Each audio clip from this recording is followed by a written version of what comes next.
At my wedding reception, my aunt suddenly stood up and shouted, "This marriage is a joke. He should have married my daughter." My husband, Eric, simply grinned and responded, "Well, you're going to love what happens next." My aunt's expression went blank, just as the wedding planner stepped forward and said, "I never thought I'd witness a revenge story on my wedding day, but here we are. Let me introduce you to my aunt, Donna." If narcissism had a ruler, she'd wear the crown with a smug grin, made from the misery she created in others' lives. Donna believed the world owed her everything, including my husband. Her daughter, Lisa, was the apple of her eye, her golden child. According to Donna, Lisa deserved the best of everything, even if that meant stepping over others to claim it. Lisa was raised to believe she was the smartest, the most beautiful, and that every man should be at her feet. So, when Eric and I got engaged, Donna flipped.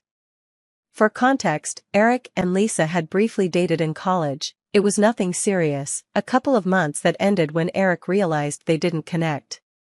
But Lisa didn't take it well. To Donna, Eric and I getting together years later was a betrayal, as though I had stolen something that rightfully belonged to Lisa.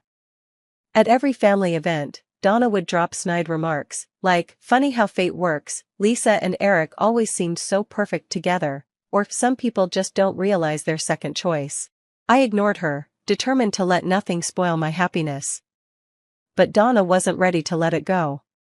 On our wedding day, I could feel her resentment from across the room. She was seething, gripping her wine glass like she might break it.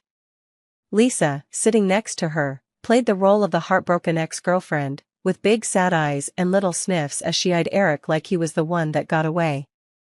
The ceremony itself went smoothly, almost too smoothly, as if we were waiting for the storm. And then came the reception.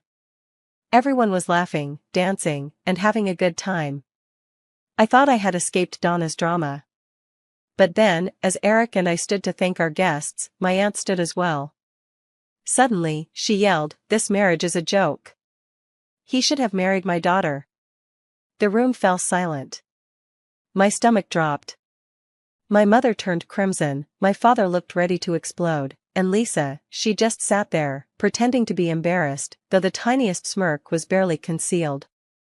As for Eric, he just chuckled, not nervously, but with a smirk that said, "I've been waiting for this." He then turned to Donna and said, "You're going to love what's coming next." The room held its breath. The wedding planner, who had been quietly standing by, stepped forward with a microphone. "Ladies and gentlemen," she announced, "we have a special presentation from the groom." I glanced at Eric, confused. This wasn't part of the plan. But when I saw the glint in his eyes, I realized something big was about to unfold. The lights dimmed, the projector screen lowered, and a video began. The first image on the screen? Donna. Specifically, a recording of her on the phone, laughing as she said, "I don't care how it happens, I just want her humiliated. If Lisa can't have him, then no one can." The room gasped in unison. My heart raced. The video continued, more recordings, texts, voicemails.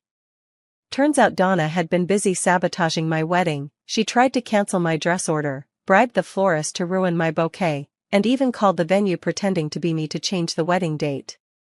The worst part? 2 weeks before the wedding, she'd messaged Eric, offering him $50,000 to leave me at the altar. The room erupted. My mother was shaking with rage, my father looked ready to throw a punch. And Donna? She went pale, sitting there stunned. Lisa, beside her, was equally mortified. Eric, unfazed, turned to Lisa and said, "Don't worry, you're up next." A second video started. It showed Lisa's texts to Eric, "I know you still think about me. We were meant to be. She's nothing compared to me. Leave her, and I'll make it worth your while." Then, a voice recording of Lisa crying, "She doesn't deserve you. I should be the one in that dress. If you don't leave her, I'll make sure she never has a happy marriage. I'll ruin her." The room was dead silent. Donna and Lisa looked as if they wished they could vanish. Lisa's fiancé, who had been sitting quietly the whole time, stood up and walked out without a word. Donna tried to stammer something, but my father, who had been eerily quiet, stood and pointed to the door. Get out. She hesitated. No, and just like that, Donna and Lisa were escorted out. But the drama didn't end there. The next morning, my phone was blowing up, texts, missed calls, and social media notifications. While I was enjoying my first night as a married woman, Donna and Lisa had gone on a full-blown rant on Facebook. Donna, I can't believe my family betrayed me like this after everything I've done for them. My niece is a manipulative, backstabbing snake who stole my daughter's future. That wedding was a fraud. Eric doesn't love her, he's being tricked. Everyone knows Lisa was his true love, but money and lies won in the end. They humiliated us, but karma will catch up to them. No one disrespects my family and gets away with it. The comment section? Brutal. My cousins, friends, even Donna's own sister were tearing her apart. My mom was dragging her across the floor. My mom has no respect for your family. You tried to sabotage your niece's wedding. You're an embarrassment. Aunt Susan, maybe if you'd taught your daughter some basic decency instead of raising an entitled brat, none of this would have happened. A wedding guest, clearly fed up, chimed in. Ma'am, you caused a scene at their reception like some kind of lunatic. Embarrassing doesn't even begin to cover it. Then Lisa tried to salvage whatever dignity was left. She took to social media to post a sob story about how she was blindsided. Lisa, I had no idea my mom was going to do that. I would never hurt anyone like that. This is all a huge misunderstanding, right? A misunderstanding? Hilarious. I had video proof of her begging my husband to leave me. Her ex-fiancé, well, ex-fiancé now, didn't buy a word of it. He left a scathing comment before blocking her. Ex-fiancé, hope lying was worth losing everything. And that was just the start. Lisa's fall from grace had only just begun. First, she lost her fiancé, but the real destruction followed. Turns out, her ex-fiancé's parents had already bought a house for them as a wedding gift. Guess what? That house wasn't going to happen. His parents demanded she pay back every cent they spent on the wedding, venue, dress, catering, everything. And Lisa? She didn't have that kind of money, so she ran to Donna for help. Except Donna was broke too. That same day, while she was going on a Facebook rant, she got fired from her job. Donna's collapse. Let's be clear, Donna had worked at the same company for 15 years. She wasn't at the top, but she was well liked and respected. Or, she was, until her boss saw the wedding video. It turns out, Donna's boss's wife was at the wedding. She saw everything. Afterward, she went to her husband and said, if she can be that ruthless to her own family, imagine what she's like at work. So, her boss dug into Donna's work history, and guess what he found?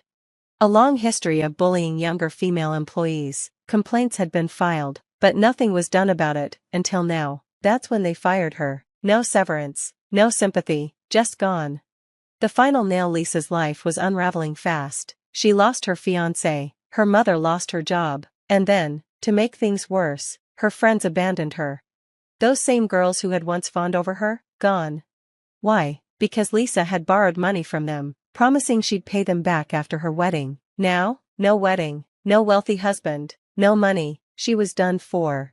But the cherry on top? Lisa showed up at my house, uninvited, crying, demanding I let her in. That's when things took a wild turn. I couldn't believe it when I saw the envelope on my doorstep. Lisa was suing me. For what? Emotional distress, defamation, public humiliation. I nearly choked from laughing. The woman who had humiliated herself at my wedding was now trying to play the victim in a court of law. Unbelievable. Eric, always 2 steps ahead, had already prepared for something like this. He took one look at the legal papers and smirked. Oh, she just made the biggest mistake of her life. And why? Because we had receipts. Screenshots, voice recordings, video footage, and witnesses. Lisa wasn't going to lose, she was going to get obliterated. The courtroom showdown. A month later, we found ourselves in a courtroom. Lisa and Donna sat at their table. Donna was whispering frantically to their lawyer, while Lisa wiped away fake tears. The lawyer stood up, cleared his throat, and began. Attorney, Your Honor, my client has suffered tremendous emotional trauma. She was humiliated in front of hundreds of people, lost her engagement, and has faced social exile. We seek damages for this unfair and targeted attack. I had to bite my tongue to keep from laughing. Unfair and targeted attack? She literally tried to steal my husband. My lawyer stood up next. My lawyer, Your Honor, I'd like to present Exhibit A. And then, on the big screen, the recordings began.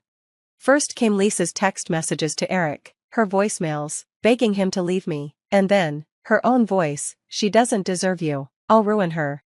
The courtroom went dead silent.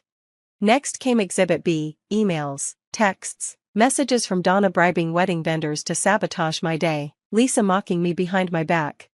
By the time the last clip played, the one where Lisa threatened to destroy my marriage, their lawyer looked like he wanted to crawl under the table. The judge, adjusting his glasses, turned to Lisa. "Judge, Miss Carter, do you have anything to say in your defense?" Lisa's lip trembled. I was emotional. "Judge, that doesn't justify threatening someone's marriage. You attempted to sabotage the wedding and engaged in deceitful, manipulative behavior."